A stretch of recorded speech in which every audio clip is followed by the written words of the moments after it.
Tonight, cleanup continues across south central Pennsylvania after another wave of storms brought rain and wind over the past 24 hours, knocking down trees and telephone poles and power lines across the area and in Lancaster County. Thanks for joining us for Fox 43 News at 10. I'm Evan Forrester. Storms moving out of the area at this hour after leaving behind some damage in several communities.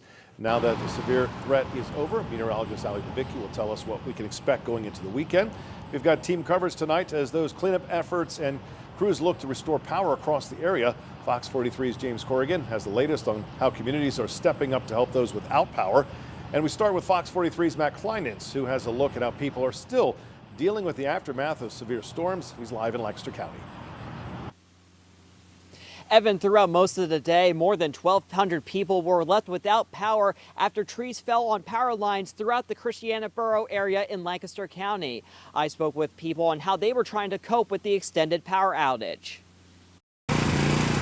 Waiting for the power to return. I know my stuff in the refrigerator is probably spoiled by now. Utility crews worked throughout Wednesday to restore power to hundreds of people in Christiana sitting in the dark. Regina Johnson says she and her neighbors have been without power since 8 o'clock on Tuesday. We thought it would come back because honestly, we've never really lost power for long periods of time. We've been here 17 years. It's the first time we've ever lost power this long. Neighbors say several trees were knocked down by Tuesday night's storm, crashing into power lines and blocking off roads. Chris Roda says it was the most intense storm he's ever seen. I saw the tree right away down and I saw other wires down. It was like, at first it looked apocalyptic to me because I've never seen this kind of damage. You know, I watch a weather channel and people in hurricane areas experience damage like this. Amy Mathis says she worried about keeping herself and her 5-month-old puppy cool the longer they went without AC in their house. They have such thick fur and everything. I kept wetting her down. We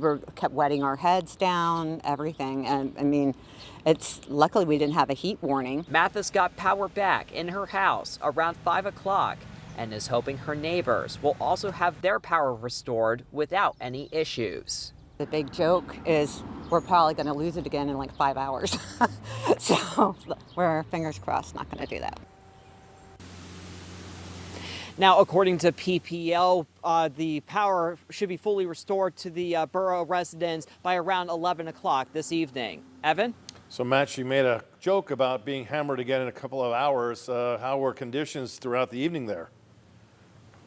Well, Evan, we did experience a couple brief showers before we went live today, but everything has cleared up by this point and everything is looking all good. All right, Matt Kleinitz live in Lancaster County. Thank you very much.